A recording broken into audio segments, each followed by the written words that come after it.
What's up, everybody? Nate Allbaugh here with Trap Life, part of the Trap Life Clinic and Social here in Champaign, Illinois. Year number 2, last year just social, with one of the original Trap Life social guys, Chad Griffin of Hart County High School.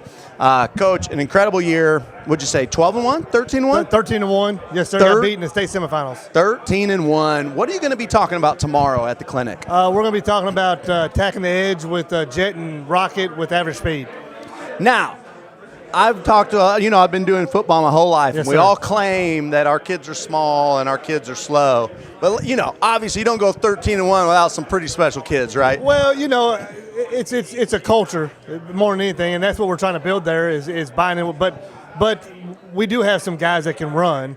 Now, we don't have 4 or 5 guys, but we have guys that are average guys. I mean, some years we don't have average guys, and you got to make do with what you do. And we've been successful with not even having average guys sometimes on that. So, but that's what we're going to show. You're going to see it. You're going to see a couple guys that are good, and you're going to see some guys that's average. So give us an idea. Like, what's a key?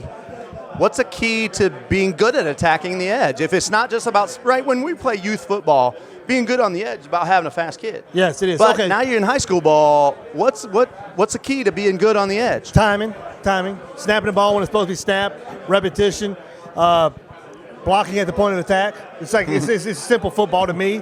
You got to win the point of attack somehow and give. So we give our kids options out there, but really, truthfully, it's a lot of repetition, a lot of timing. You got to snap the ball when it's time to be snapped. Snap it too early, it's not a good play. Snap it too late, it's not a good play. It just takes a lot of repetition, and so you'll see that. If you watch the presentation, you'll see it, Now, Coach, you went to Hart County, not a traditional power, right? No, and now here you guys come. I just clearly got it rolling. You're a load right now. That's a rewarding process. Absolutely. Give me an idea of some people that have been alongside of you that you're like, okay, yeah, it's a big deal. I'm in charge of it. Clearly, a ton of it is credit to you. But who else has been there? They're like, man, this has been hard, and it'd be harder to do without these guys. Absolutely. So, first of all, I want you to give you an idea of what we've done. 52 years of football, and they had only had one. Well, in 2018, we won 7 games. That was the most games that ever been won there. Wow. In 52 years last year, we won our first playoff game ever. Last year. And this year we go 13-1 and get beat 2 points literally on a last-second play, a chance to win a game to go to state finals. We went 9-3 last year, 6-5 the year before that. So it's something that's been coming. But when you look back, and trust me, we do, because I got some guys that have been with me through my thick and thin. Truthfully, the head coach I took over for, he's on my staff, and he's been a biggest support for me. He's here today. Anthony Boone, Coach Boone, he's been a big supporter. He told me when I took the job, Coach, it's not a powerhouse, man. We don't know how to win here. And then a guy by the name of Marcus Cowherd, who's been with me he's been my ride or die since day one. I mean, he's done defense. He read the Tubby Raymond book. It's kind of like I've converted him to Catholicism as far as the wing too. You know what I'm saying? But he's a football guy, and he's been with me. Literally, he's been with me every step of the way. He says all the time, Coach, all those nights we spent on the phone after a game trying to figure it out, this is what it's about. And it is. And not even that. My principal, Greg Cecil, who hired me and has stuck with me, and even through the 2 and 8 years, this is what we talked about. So my wife, there's just so much goes into it. My son, who left college football with Skip Holtz, who's now with me, who does our social media and D-line. There's a lot that goes into it, and you can contest to this as well as I do. Coaching football anymore, yes, X's and O's are great, but it's buy-in from everybody else. And it's buy-in about the wing tee, it's buy-in about just everything, the little things you do, from this culture stuff to going into midnight and driving a sled for 2,000 yards. That's little stuff like that everybody's bought into. Our community came and watched us drive a sled for 2,000 yards at midnight on July 10th of this season. So it's all that stuff that's been great to see happen. Yeah. Well, I had another question, but now I got to know about this drive the sled for 2,000 yards. This is an event? So I got this from you. What's his name from? Goncharov? Yes. So watch the thing. He's talking about driving a sled. I'm like, man, that's a culture thing. Yeah. Some teams do things on Monday, and so I thought, we started in spring, And we do a thing called toughness. So on Tuesdays and Thursdays, even if you're in school lifting, you have to come out and we do toughness. We flip tires, carry cinder blocks, pull sleds, and then at the end of it, we drive the sled as a team. Quarterbacks, I don't care what you are. Yeah. And we start out with 500 yards. But by the end of toughness, which goes 5 weeks before spring ball starts, we want to go to 2,000 yards.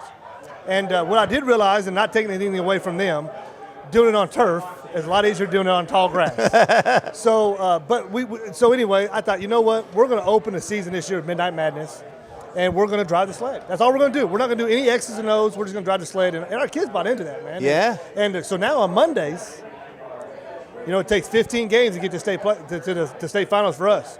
So we drive at 1,500 yards every Monday. Wow. Yeah, so it's become, and I can't tell you how many coaches I had in Kentucky.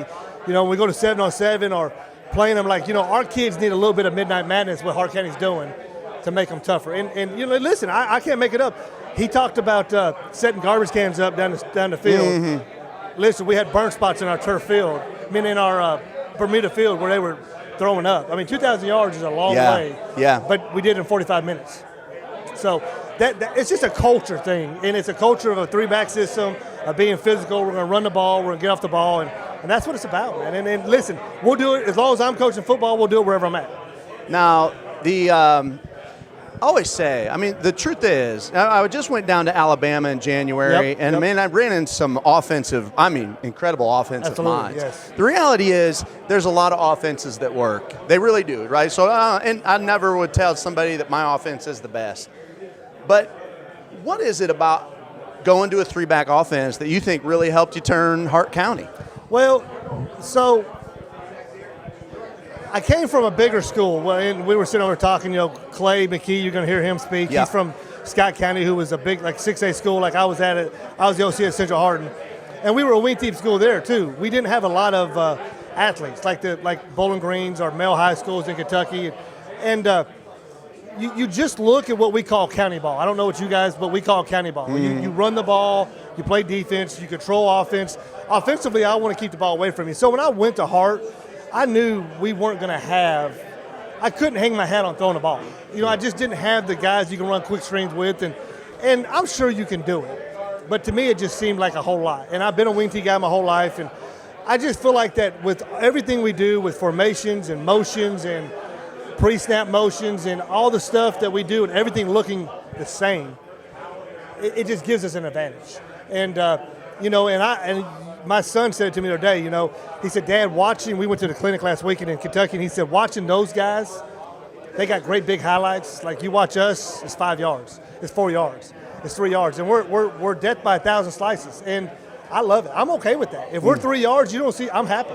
And that's kind of made us who we are. And to be truthful, what you asked about earlier is everybody buying into that part of it. And we got some kids on film right now that if you watch this, you think, man, you can run a quick screen or you can run a go. Sure. But year in and year out, I don't have those guys. Sure. So it's a mentality. And our kids have bought into it. Yeah. Well, Coach, we can't wait to hear from you tomorrow. Thank you for being here. Hey, I want to say thank you to you. Seriously, this is great. Watching it grow from last year, and I think every year you're going to get more. And people want to say we're dinosaurs, but we're not, because if you want to go out there and look, there's more people coming to our side now than there is on the other side.